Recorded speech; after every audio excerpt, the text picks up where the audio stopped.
And I came here in 1986 to run it for myself, and I signed the papers, and I was owner of the Red Barn Incorporated. People come in here for the experience, more so than I think anything else. And they love the fact that somebody's actually taking the time to listen. Maybe you learn in proportion to how much you listen and care.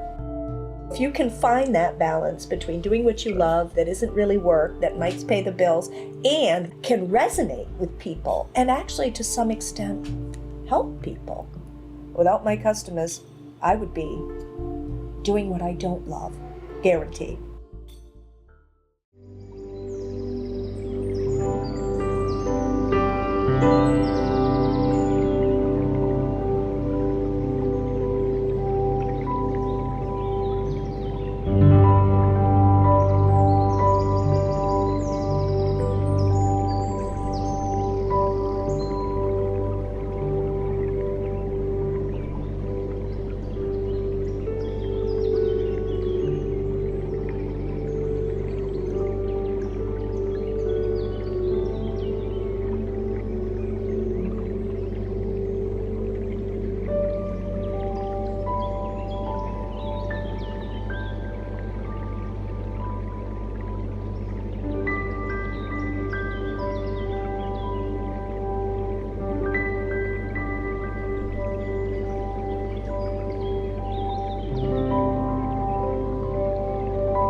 Hi, I'm Kathy from Sunset Flowerland and Greenhouses, and welcome to How Does Your Garden Grow?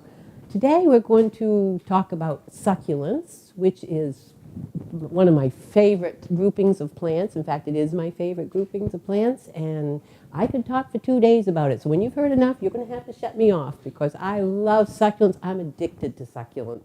There is such a variety to them, and I want to share with you my love for this grouping of plants.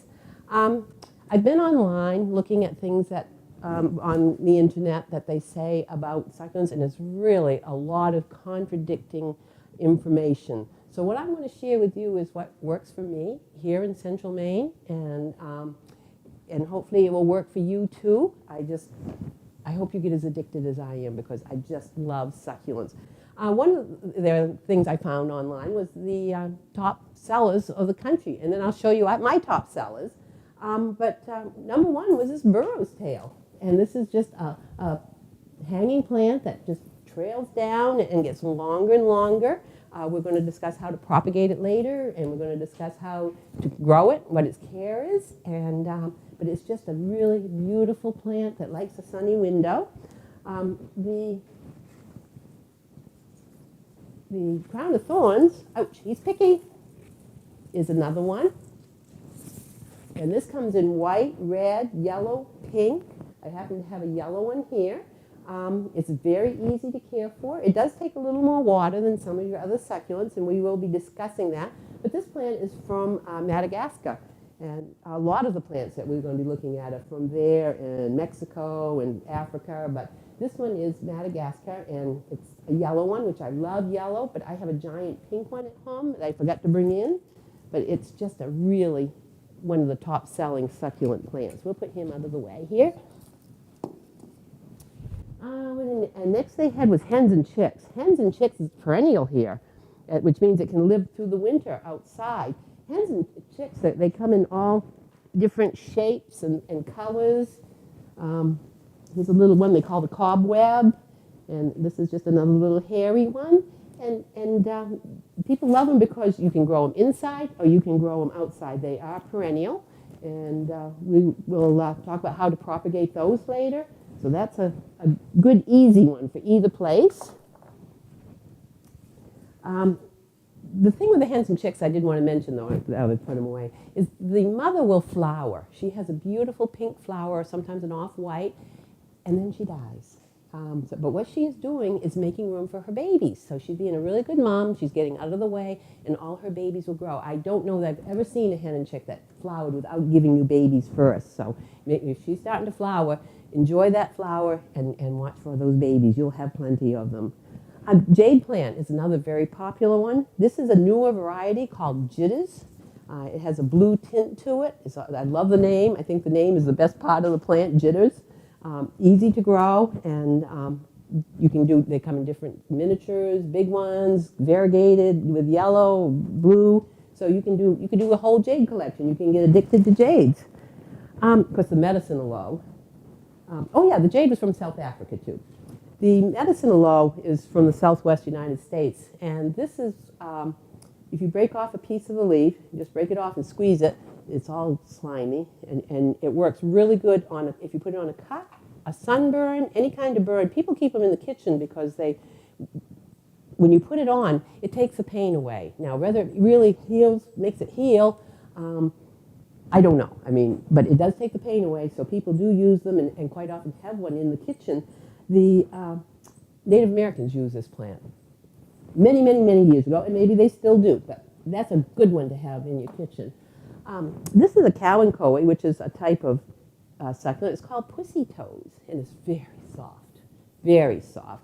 And people like it because of the name, because of how soft it is. This one is a ponytail palm. Oh, the pussy toes was from Madagascar too. The ponytail palm is from Mexico. And they call it a ponytail palm, or they call it an elephant foot palm. And it's just so easy to grow. It stores its water in this foot, the elephant foot, and you can almost neglect it. So just remember to water it once or twice a week. Once a week or every couple of weeks. Twice a week would be way too much. And it grows in full sun. It grows in shade. It grows in the corner of your living room, away from the windows. It is just a very versatile plant, and it's very weird. And down there too. There, now I can see. Sansevieria, or snake plant, is another very popular one. You may be more familiar with the taller, skinny one that grows. This is one I like because of the color. And plants always give you a surprise. And this little one, he's sent out a green baby. So if I was going to have this plant, you've also got a little yellow baby coming too. When you separate them out, you would I would put this green one in a separate pot. And we're going to show how to divide these out later.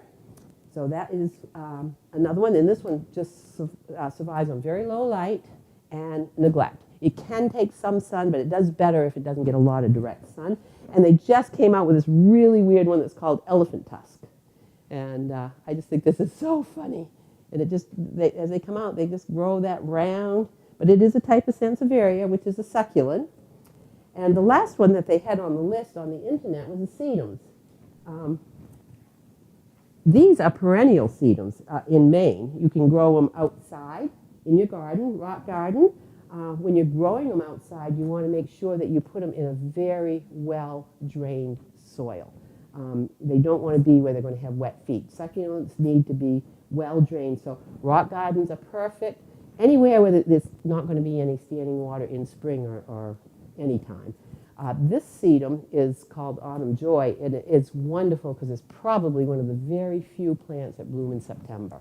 You get the mums, but this is a perennial. It blooms in September, and it gets big. They'll probably get about this tall and as big as this cart. So it's really a nice one. This is more of a ground cover, and it has a little pink flower, but it's another type of sedum. And then I have this sedum. This is our probably top-selling plant. It's called gold fine leaf stonecrop, and but it's not perennial here. You'd have to, if you wanted to put it in your perennial garden for the summer, you could do that in a well-drained soil, but it's not perennial. You'd have to bring it in the fall or say goodbye to it when the frost comes. It's very tropical. And the other one that we sell a lot of that we really, really like are the string of pearls. And that's a very popular one here. So we do, I just think that's a cool one. Whenever we're giving tours to the schools, we always ask the kids, what would you call this? And they all say string of peas. So they want to call it the pea plant, but it's not. It's a string of pearls. There, so that's some of our top ones that are listed on the internet as being the top sellers and that we sell here, a couple that I really like. So I think we want to go on to how you care for your succulent. You've made your pick, you want your succulent, that you found the one you like, and there's lots of them that to choose from. It's just a very diverse grouping of plants. Probably the number one question that we get asked is, how do I water my succulent? And we have found that it's best is when you water it thoroughly. I tell people when it rains in the desert, it pours. So when you water your succulent, you want water to soak right down. The roots of this plant are down here. See them down there? The water's got to be down here where the roots are. You don't want to give it just a little sip of water, a teaspoon or two, because that's just going to make the top wet, and these poor little roots down here are going to suffer. So what we highly recommend is water it thoroughly, put it in a saucer, and then after it's set maybe a couple minutes in that nice water, drain the saucer, because you never want it sitting in water more than a minute or two. And then wait for it to come thoroughly dry again. Now this guy is getting close, but he's still got moisture. There's moisture there. And once you've had it a while, and by looking at the top, it looks very dry, so that you can, it wouldn't hurt to water this plant at this point now. It's getting close to dry enough. And the jade does take more water than some of your other succulents. So you've waited till it's completely dry, soak it, drain the saucer, wait for it to become completely dry again. Now one way you can tell, and the way we usually tell here, is by the color of the soil. It's a lighter tan. After you water it, look at the color, and it's going to be much darker brown. So you want to wait to get that lighter tan again. And you can, by the weight, you can tell after you water it, lift your plant, feel how heavy it is, and then lift it after a couple days and after a couple days. And once you've done this a few times, you're going to know. You will know. That jade needs to be watered every 2 weeks, or that jade needs to be watered every 5 days, depending on the environment. It isn't one that I can say, you water this plant every 3 days, because of the environment. The environment is going to dictate when you water this plant. So you want to look at the soil, feel the weight. If you're really kind of nervous about it, or you're dealing with a pot that doesn't have drainage, and we're going to discuss that later, you can take one of those skewers, those little wooden sticks that they do kebabs on, and just stick it in the soil. I didn't bring one, but just stick it down in the soil and let it set for a minute. And then when you pull it out, if it's really dry, then yeah, your pot's dry. But if you pull that wooden stick out after it's been sitting in there for a minute or two and it's moist, it's like, oh yeah, we got to wait a few more days before we soak this guy. So that's kind of a real quickie on watering. We highly, highly recommend using pots with drainage. The best is your clay pot, and the tag is covering the hole. But anyway, it has perfect drainage.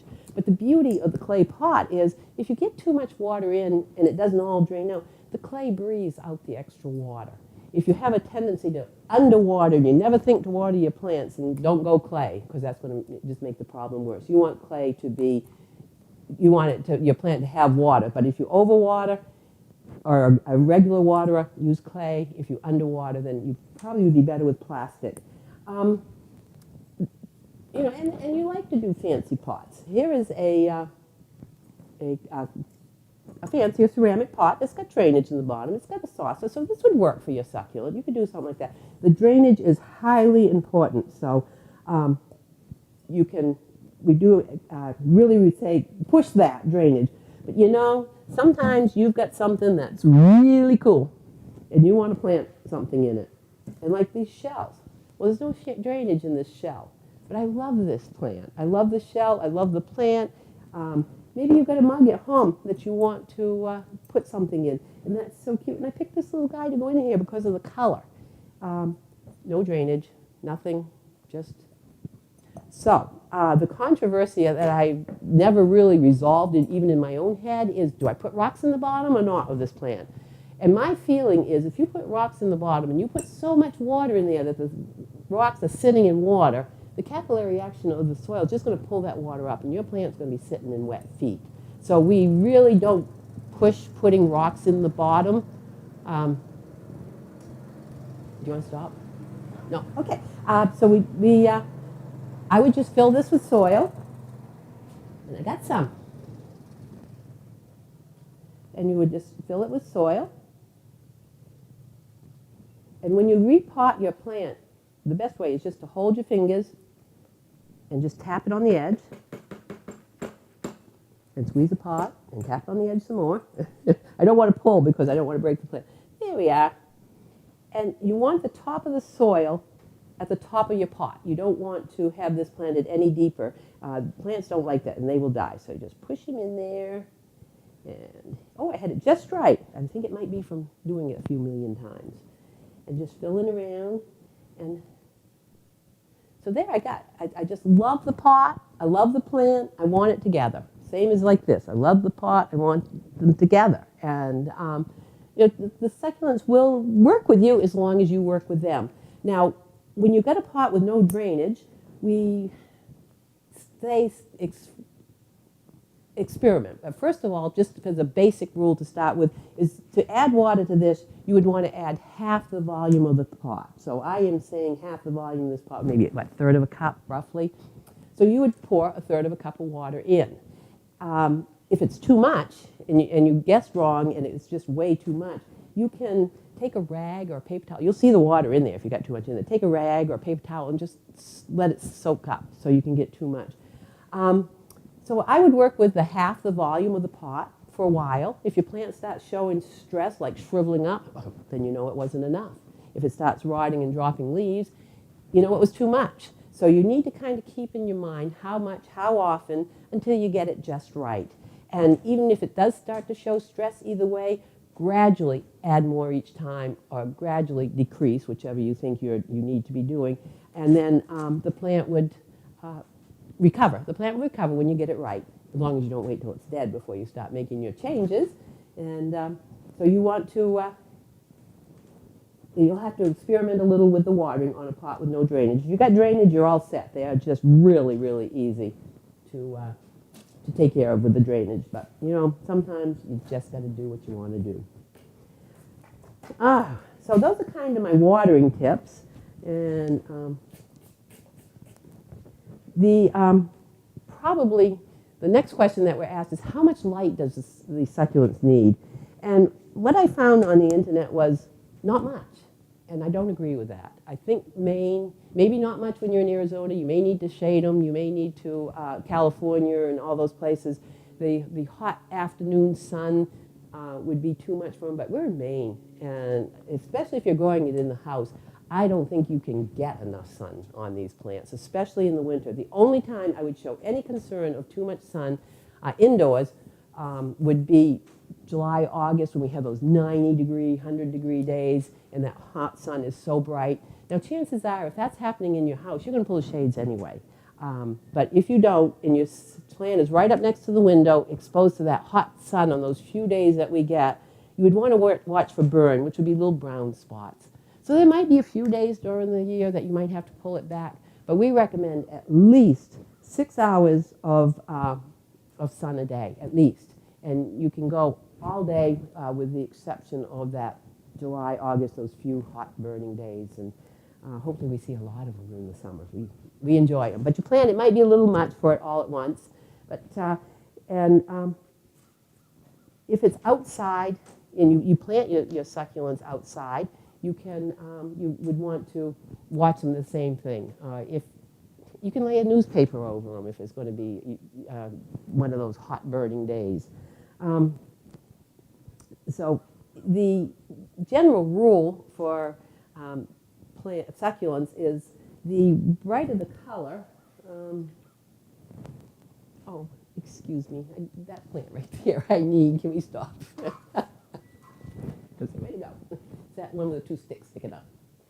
Thank you. Sorry. The general rule with succulents is the darker the color, the more light it needs. So your oranges and your reds, like on this one, which is quite dark, this can take a lot of sun. It needs a lot of sun. It's going to get really pale if it doesn't. Versus your green one, this is the same kind of family. This one wants lower light. The greener, the lower the light, the darker the color, the more sun it needs. And I don't know if you can see the water in the center of that. I think that is so pretty. This probably isn't something you want to do very often, but I watered it before the show, and I said, oh, and you'll see that when you're outside in your garden. If you put them in your garden, you'll see that water now and then. And it's okay, because of the air movement outside, that would evaporate quickly. If you had some shade areas outside that you wanted to put some, there are a few plants that like the shade, and one was your hens and chicks. They will tolerate the shade. They have more color in the sun, but they will live in full shade. The other one, and in the house, when we're talking low light, they still need a little bit of sun in the house. I would make sure that your hens and chicks got at least 2 or 3 hours a day. Any of these low light ones would like a couple hours a day, but they aren't going to want that hot burning sun in that south window during July and August. You would be seeing those brown burn spots if you did that.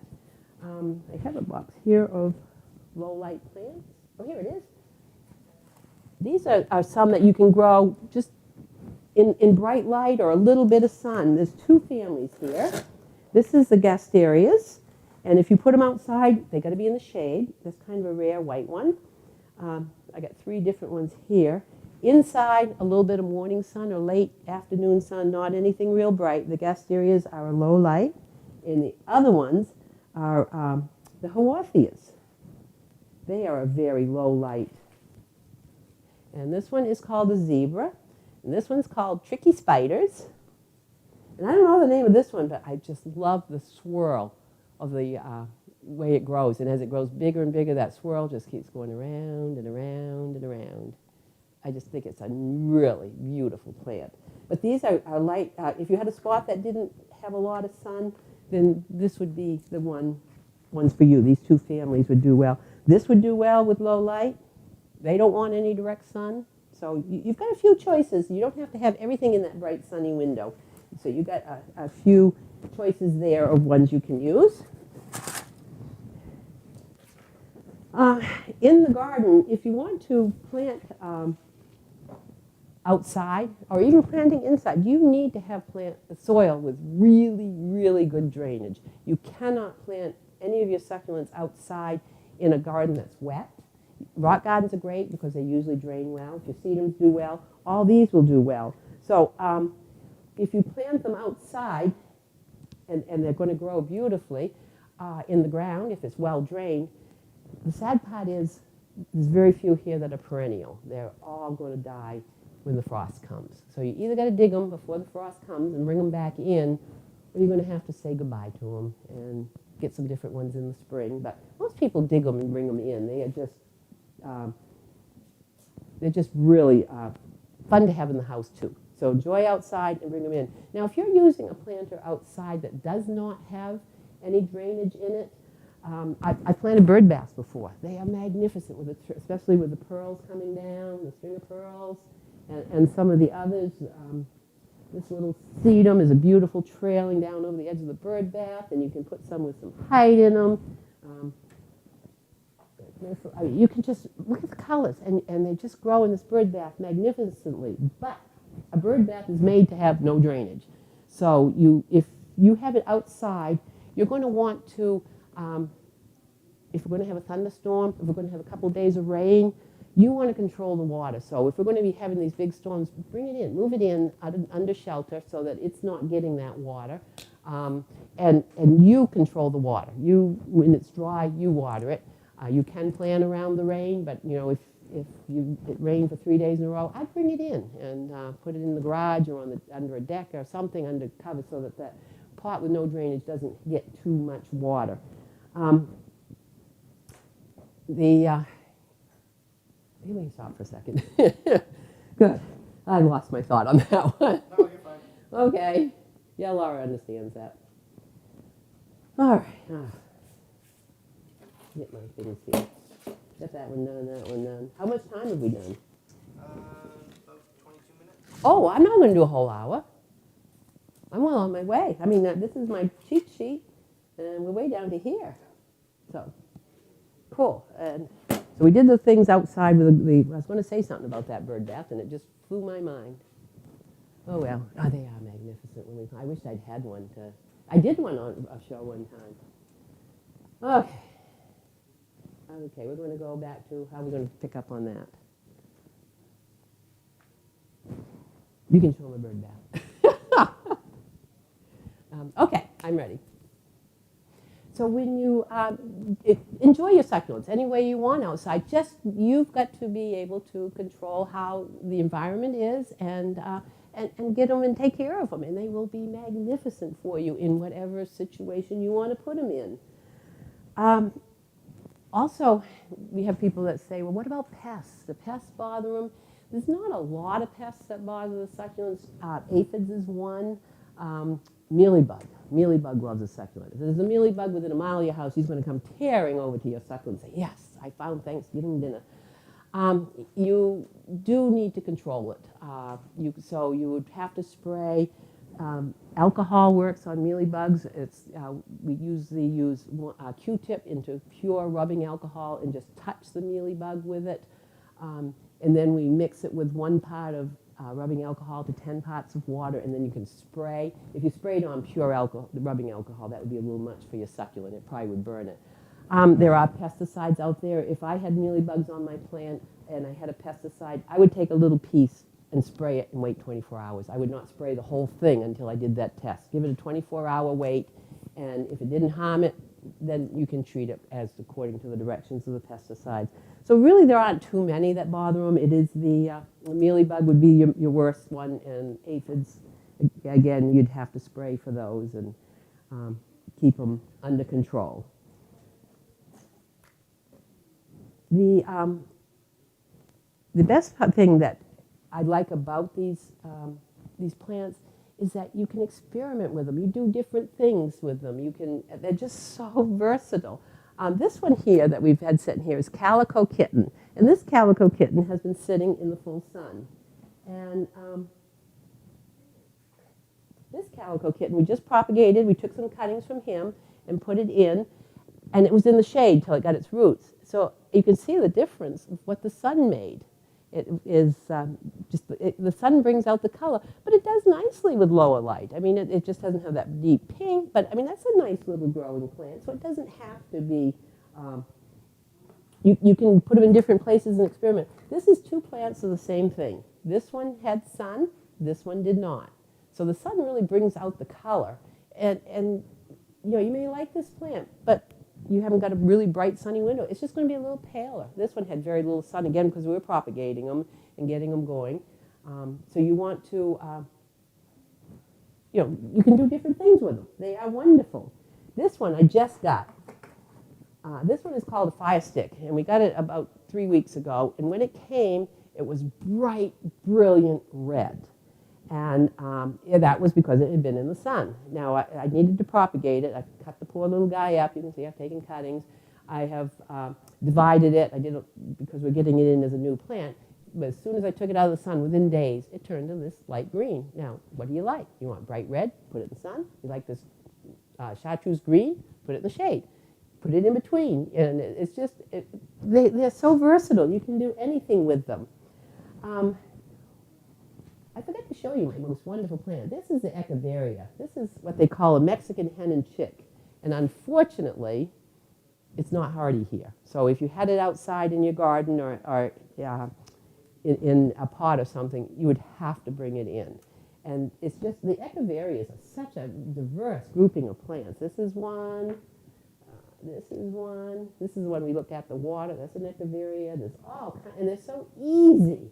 Just water when dry. A bluish one. This is the biggest one I've ever seen. It's got a pink frill. And so they're just wonderful, easy growing plants.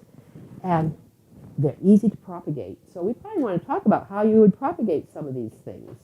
So we can, got some boxes here. Just take a box of soil. You don't want it wet, you want it dry. And you want to propagate some of your plants.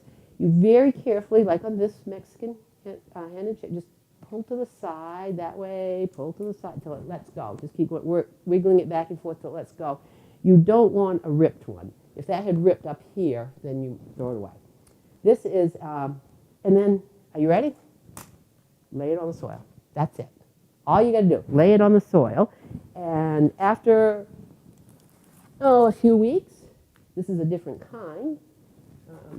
This is the kind we showed earlier, like to take more sun. See, I got one that's probably, oh yeah, he is going to make it. I thought he was going to die. He just got, this little tiny roots, just leave them laying on top. You don't want to stick them. And then, so this one was done a couple weeks ago. And this is the Mexican hen and chick. And now I got little babies coming. And this guy hasn't settled in yet. He better go settle in. But they just sit there. This was probably done 2 months ago, 3 months ago. And they just, when they get rooted in, then we pot them up and aren't they cute? So you can do that. I mean, look how many babies you can get off from this one. So that's one way of doing it. The echeverias are best that way. Another way is division. Some of your plants do real well with division. He's got a baby on the side. This one's got a baby on the side. And all you do is knock him out of the pot. Oh, he's dry. He's ready to be watered. And just grip. You want to grip so that you're getting some of the root ball. You just don't want to go yank. Some of the root ball. And it just tears apart. Now you've got one all ready to pot. And this one you'll just put back in. And you need to fill in with some soil. And if you want to take that little yellow one, he's ready. Or you could let him grow a little more. And now you have two. You have this one, and we have that nice new green one that it sent us. So we have, that's another way of propagation. So you're going to be having succulents to give to all your friends and family. And I just saw in that soil, when we potted this in the owl, this little guy, I just spilled dirt on him, but one of them fell off. Well, I'm going to lay him on my soil with the Mexican hen and chick. So now I got two in here. So that's another way of propagating them. With these, you just want to take a cutting. And you can see the root right there. The roots are starting to grow. There's 3 of them. So I would just cut above the roots. I would use a scissors, but I forgot to bring them. And just cut that and just lay it right on that soil. We're getting quite a little conglomeration of things here. Just lay it on there. And we don't want to water it. Not yet. You would probably want to wait a week, and then you want to water it good, and then you want to wait until it's really dry again. And then this one you can do 2 ways. This one you can break off a little cutting like this. Just this one you'd want to stick in. I stuck it in with my finger. So he has real contact with the soil, so I stuck it in. But if you're not that patient, you can take it and just grip it and rip it right in half. And now, when I pot this, let me get soil back up here. Just fill it around the edges. And when I ripped it, one came off, so I'm going to set him over in that tray. And now I have this one, and I've got this one, lots of roots, good roots and ready to grow, and he will, I'll have 2. So you got Christmas presents coming here. And we'll put him right there. So I think that's kind of the major way of propagating. Here's this little calico kitten. I don't know if you can see the roots. I'm just going to cut this little piece off. But there's roots. He's ready to grow. He's ready to just, all the roots are there waiting, trying to find some soil. So I'm going to lay him in here. So we got him. So you can take cuttings, and if you took like this, or even this, and took one cutting, you take a cutting. Whoops, I broke a leaf off. I just broke off. I do scissors, but I forgot to bring them. And if you want something fast, you could stick this one right in, stick it in the soil, so that just straight in like that. Now I got all these, so I'm just going to put them in, and they will, in a month or so, they'll all be little tiny babies. So that's a lot of fun things that you can do with your succulents. You can just make them and give them to friends, or just have them everywhere in your house. The soil that I'm using, this is the soil that we use here at Sunset. I tell people, this is what they're all growing in. They're growing in the Sunset soil. If you have to buy soil, then you might want to, if you're doing just cactus, you might want to buy cactus soil. Cactus soil, it has more sand in it, it drains quicker, but as you can see, they're doing fine in the regular soil. So if you've got some on hand, I would use it. If you have to buy some, then I would get some cactus soil, and you can, it just would drain a little quicker. Oh, we forgot to propagate our hens and chickens. We got him, and he's just, get him out of the pot. And there's lots of babies on this one. You just pull them apart. See, he's got little roots. We're going to put him in our box, too. So we're going to have a very full box of all kinds of things. But you can, oh, here's a little Mexican hen and chick is getting lost. There. That's going to be a fun little box. And as they grow, you would pot them up. And then after you've taken your cutting, just put your regular plant back in its pot. And now you're going to have this one plus one more. So, there. I hope I haven't bored you too long. I love succulents. I want you to love succulents. They're just so much fun to work with and to play with, to give away. People love them. So I thank you very much. Hello, my name is Lynn Lewis. I'm here at Sunset Flowerland and Greenhouses, and I'd like to welcome you to our program, How Does Your Garden Grow? Today, I'm going to talk about a brand new style of container for doing container gardening on, say, your patio or your deck, or even possibly on the ground.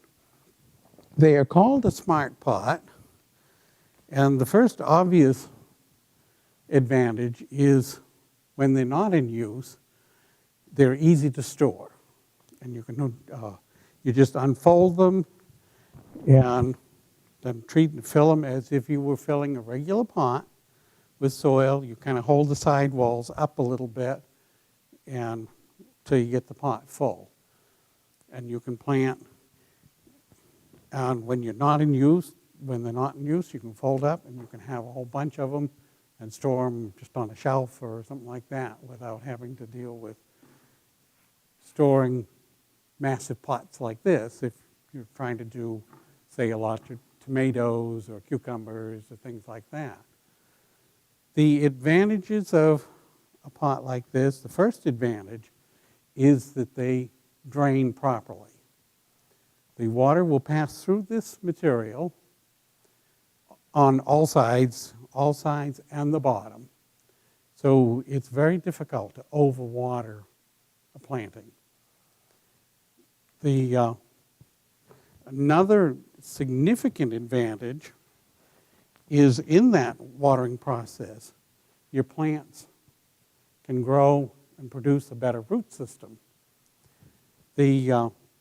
Because water can pass through this, air can also pass through going back into the soil.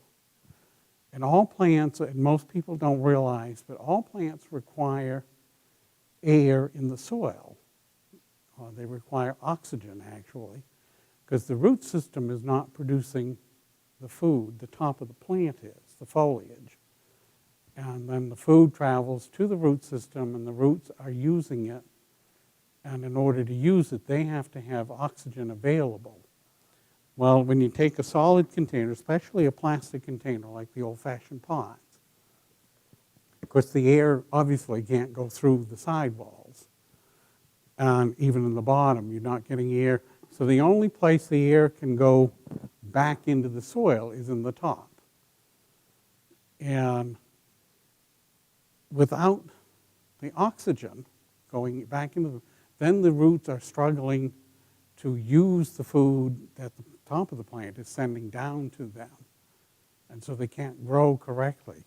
And usually what happens is the root system it'll go to the edge of the pot, and then it'll start going around in circles, and which basically strangles the plant itself. But it also means that the soil in the inner part of the pot is not being correctly used or properly used by the plants themselves. They're not picking the water up, they're not getting the nutrients that are there, and so the plant is suffering. Whereas this design here, the fabric, it's allowing the air to pass through so that when you water, and you can water well, water thoroughly, and then what happens as the water travels down through the soil, it's pushing the air out as it's going down through the soil, pushing the air out the sides and down through the bottom. But in this case, mostly the sides if it's setting on a solid surface. And then as the water passes through, when it's down through, then the air can then be sucked back into the soil.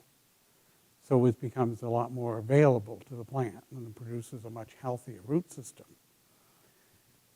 The thing is, without that, then the plants are struggling, and this could be one of the reasons a lot of people have difficulties growing container, particularly a large tomato plant or cucumbers or say melons or things like that they're trying to grow on a deck or on the garden. Another advantage to this is because the bottom of the container itself is porous and flexible. If you are setting it down on the ground, it forms next to the ground, it forms right to it and makes good contact with the soil and actually then can actually pick up moisture through the bottom of the pot and pull it back up into the pot and become another source.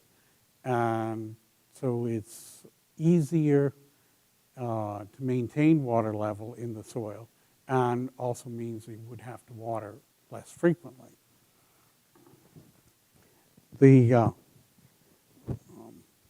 Another part of the advantage of this is because it's flexible, you can put some rather unusual things into here, like I've seen Kathy or Mrs. Hebert use one of these to actually plant potatoes in. And you can see around the edges of the pot, you'll see the tubers pushing on the edges of the pot. Well, you could not do that in a solid container. It wouldn't survive. And especially, you wouldn't get a large enough potato to be worth harvesting. And of course, then when you're done, you're folding them back up and you can reuse them. Her experience has been that she's used some for several years and they don't seem to be disintegrating or falling apart.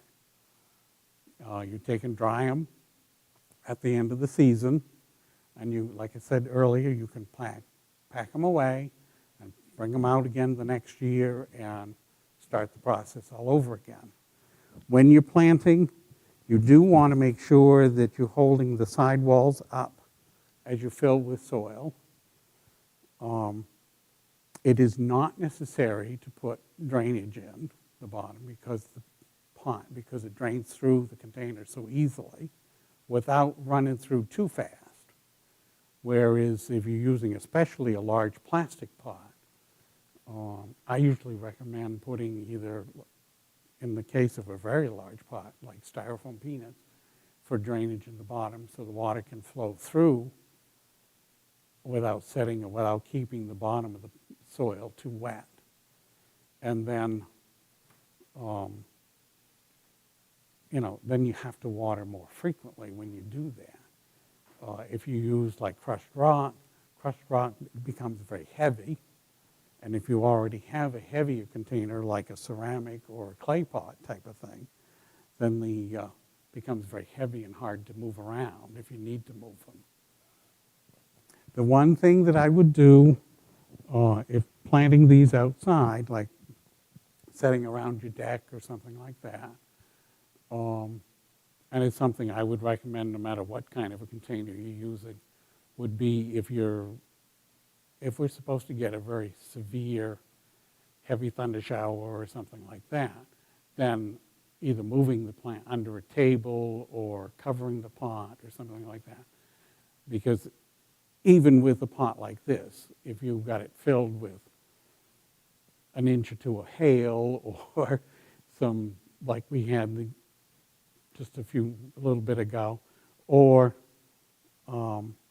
a lot of heavy, heavy rain and continual rain, then yes, you might have a little bit of a problem with it draining through fast enough.